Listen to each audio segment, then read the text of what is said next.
IT શેરોથી બજારમાં તેજી, Nifty 100 પોઈન્ટથી વધુ ઉછળીને 23,750 નજીક. બેંક નિફ્ટી પણ આજે લીલા નિશાનમાં. મિડકેપ સ્મોલ કેપમાં પણ ખરીદી.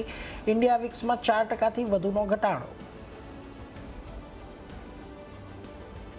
આજે આઈટી શેરોમાં જોરદાર તેજી જોવા મળી. ઇન્ડેક્સમાં લગભગ 4%નો વધારો. ઇન્ફોસિસ, persistent, કોફોર્જ 4%થી વધુ વધ્યા. ફ્યુચર્સના ટોપ 5 ગેનર્સમાં આઈટી કંપનીઓ સામેલ, જ્યારે કેમિકલ, રિયલ્ટી, કેપિટલ માર્કેટમાં પણ ઉછાળો. યુએસ કોર્ટમાં અપરાધિક આરોપો ફગાવી દેવાયા બાદ અદાણી ગ્રુપના શેર્સમાં આજે તેજી. અદાણી એન્ટરપ્રાઇઝ 2% જેટલો વધ્યો. ઈરાનથી કથિત એલપીજી શિપમેન્ટ ખરીદવા મામલામાં અમેરિકી સરકારે સાથે કર્યું સેટલમેન્ટ. આજે અદાણી ગ્રુપમાં પણ આવી તેજી.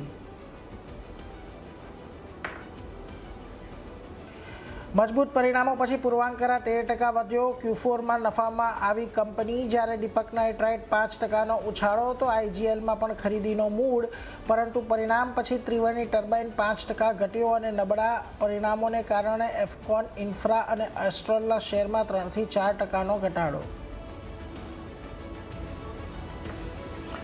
આજે આવશે નિફ્ટીમાં બીઈએલના પરિણામ. 3% વધી શકે છે નફો. જોકે માર્જિન પર દબાણ શક્ય. સાથે જ બીપીસીએલ, મેનકાઇન્ડ સહિત 4 વાયદા કંપનીઓના આજે પરિણામ.